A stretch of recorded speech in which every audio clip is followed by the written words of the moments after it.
नमस्ते दोस्तों, स्वागत है हमारे चैनल में। आज हम जानेंगे जिंदगी में कभी हार नहीं मानोगे। इस कहानी को बिस्तर से जानने के लिए वीडियो का अंत तक देखें। चलिए शुरू करते हैं आज का वीडियो। बुद्ध के हजारों शिष्य थे। जब उनका कोई शिष्य बुद्धत्व को प्राप्त हो जाता वो उसे किसी एक दिशा में भेजकर वहां के लोगों को जागरूक करने और ज्ञान देने के लिए जाने की आज्ञा देते थे। बुद्ध का एक शिष्य बुद्ध के संदिग्ध में 6 वर्षों से था। वो एक दिन महात्मा बुद्ध के पास आया और बुद्ध से कहा, हे बुद्ध, मुझे आपके पास है 6 साल हो गए। मेरे बाद कितने शिष्य आए, उन्हें आपने इस बीच किसी एक दिशा में ज्ञान देने के लिए भेजा, लेकिन मुझे अभी तक नहीं भेजा। क्या मुझे अभी तक बुद्धत्व प्राप्त नहीं हुआ? बुद्ध मुस्कुराए और बोले, यह तो तुम्हें खुद समझना होगा कि तुम्हें बुद्धत्व प्राप्त हुआ है या नहीं। शिष्य बोला, हे बुद्ध, आपने मुझे इन 6 सालों में जो भी उपदेश दिया मुझे वो सब याद है। आपकी बताई एक एक बात मुझे याद है। आप मुझसे भी पूछ सकते हैं, मैं आपको हर उत्तर देने के लिए सक्षम हूँ। आप मुझे एक मौका तो दे ताकि मैं किसी भी दिशा में जाकर लोगों को आपके ज्ञान के बारे में भी बता सकूं। बुद्ध ने कहा, ज्ञान की बातों को याद रखने से कुछ नहीं होता जब तक आप उसे अपने आचरण में ना लाओ। जब तक आप किसी भी चीज को अपने आचरण में नहीं लाओगे तब तक आप दूसरों को नहीं कह सकते कि वो उसे अपने आचरण में लेकर आए। शिष्य ने कहा, जो भी हो, कृपया आप मुझे एक मौका दे। आप मुझ पर भरोसा रखें। मैं सभी को अपने ज्ञान से प्रभावित कर सकता हूँ। मैं लोगों को ऐसी बातें बता सकता हूँ जिससे उनके जीवन में शांति आएगी और वो शांतिपूर्ण अपना जीवन जी सकेंगे। बुद्ध ने कहा, अभी तुम तैयार नहीं हो। जब तुम तैयार हो जाओगे मैं तुम्हें खुद सही मार्ग पर जाने के लिए कहूँगा। शिष्य ने कहा, क्यों? बुद्ध, आपने मुझे इन 6 वर्षों में इतना भी ज्ञान नहीं दिया जिससे मैं लोगों को प्रभावित कर सकूं। बुद्ध ने कहा, ठीक है, तुम पूर्व दिशा की तरफ जाओ। वहां तुम्हें एक गांव मिलेगा, उससे तुम भिक्षा मांग कर लाओ और वहां के लोगों को अपने ज्ञान से मदद करना। कल सुबह तुम वहां अकेले जाना और शाम को आकर मुझे बताना तुमने कैसे वहां के लोगों की मदद की। वह शिष्य ये सब सुनकर बेहद खुश हो गया और बुद्ध का आशीर्वाद लेकर चला गया। वह रात भर ज्ञान समेटता रहा और मन ही मन सोच रहा था कि मैं कल ऐसे ज्ञान की छाप छोड़ूंगा कि वहां के लोगों के साथ बुद्ध भी मुझसे प्रभावित हो जाएंगे। सुबह उठकर वो महात्मा बुद्ध को प्रणाम करने गया। उन्हें प्रणाम कर वह पूर्व की तरफ निकल गया। शाम को जब वह वापस आया तो बुद्ध ने देखा कि उस शिष्य के माथे पर चोट लगी है और खून बह रहा है। बुद्ध ने उसे पट्टी की और पूछा, तुम्हें यह चोट कैसे लगी? शिष्य ने कहा कि बुद्धि, वहां के लोग बेहद दुष्ट हैं, उन्हें जरा भी बुद्धि नहीं है। मैं उस गांव में भिक्षा लेने गया पर किसी ने मुझे भिक्षा नहीं दी, सब मुझे गालियां दे रहे थे। एक व्यक्ति ने तो मुझे भी भिक्षा तो दी लेकिन नीचे फेंक कर और कहा, इसे उठा लो। मैंने उन्हें काफी समझाया लेकिन वह मेरी बात सुनने को तैयार ही नहीं थे। उल्टा उन्होंने मेरे साथ हाथापाई की जिससे मुझे चोट लग गई है। बुद्ध, आप मुझे दूसरी जगह भेजें जहां के लोगों में बुद्धि हो, इस तरह ना हो। बुद्ध उसकी बात सुनकर मुस्कुराए और बोले कि अगर तुम्हें दूसरे गांव में भी ऐसे ही लोग मिले तब तुम क्या करोगे? शिष्य ने कहा, हे बुद्ध, ऐसे लोगों को कोई ज्ञान नहीं दे सकता।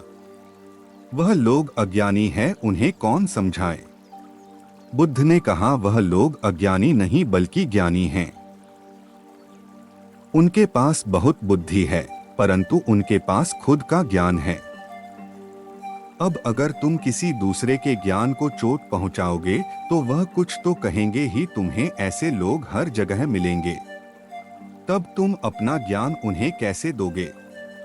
बुद्ध ने शिष्य को कहा कि आज तुम आराम करो, कल शाम को मेरे पास आना।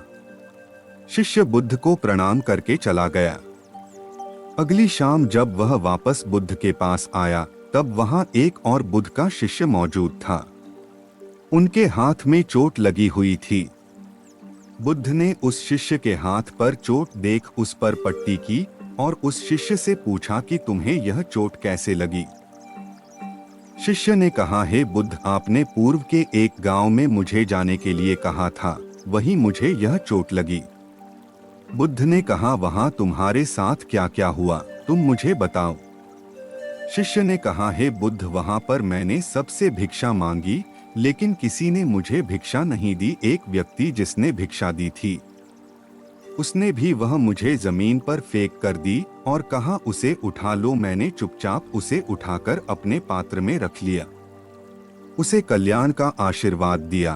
तब उस व्यक्ति ने मुझसे कहा, आप बड़े ही अजीब व्यक्ति हो, मैं आपका अपमान कर रहा हूँ और आप मुझे आशीर्वाद दे रहे हैं। मैंने उनसे कहा कि आप धनी हैं, आपने मुझे दान दिया है, इसलिए मैं आपको आशीर्वाद दे रहा हूँ। फिर वहां से मैं आगे गया तो कुछ लोगों ने मुझे वहां से जाने के लिए कहा। उन्होंने मुझे कुछ अपशब्द कहे और मुझ पर कुछ पत्थर फेंके, जिससे मुझे चोट लग गई। जब मैं वापस आ रहा था तब मैंने एक माँ को रोते हुए देखा। वह अपने बीमार बच्चे को लेकर चिंतित थी। मैं तुरंत जंगल से जाकर उसके लिए जड़ी बूटी ले आया, लेकिन वहां के लोग मुझे जड़ी बूटी देने नहीं दे रहे थे। फिर मैंने उनसे विनती की कि वह मुझे उस बच्चे का इलाज करने दें। उसके बाद वो जैसा कहेंगे मैं ठीक वैसा ही करूंगा। फिर जिस व्यक्ति ने मुझे भिक्षा दी थी उसने गांव वालों को समझाया। तब उन्होंने मुझे उस बच्चे को जड़ी बूटी लगाने दी। उसके बाद वह बच्चा ठीक हो गया। फिर गांव वालों ने मुझसे अपने किए गए अभद्र व्यवहार के लिए क्षमा मांगी और मुझे धन्यवाद कहा। फिर मैं वहां से वापस आ गया। हे बुद्ध, आपसे एक विनती है। उस गांव के लोग बहुत भोले भाले और सीधे हैं। क्या मैं रोज उसी गांव में जाकर भिक्षा मांग सकता हूँ? ये सभी बात वो पहला शिष्य भी सुन रहा था। उसने यह सुनते ही बुद्ध के चरणों में गिरकर कहा कि हे बुद्ध, मैं समझ गया हूँ कि अभी मैं उस लायक नहीं हुआ कि दूसरों को ज्ञान दे सकूं। बुद्ध ने कहा, हमें बाहर वैसे ही लोग दिखाई देते हैं जैसे हम भीतर से होते हैं।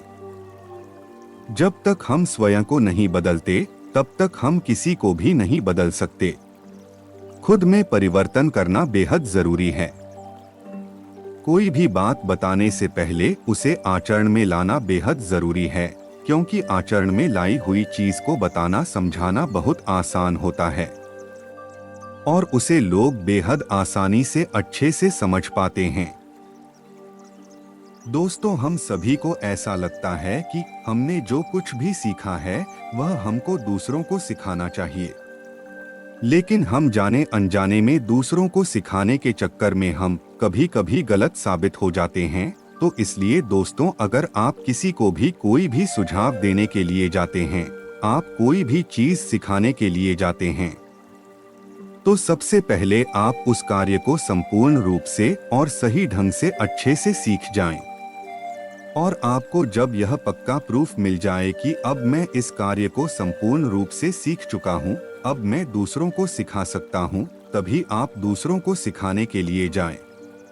अन्यथा आपके साथ दुर्व्यवहार हो सकता है और आपको क्षति भी पहुँच सकती है।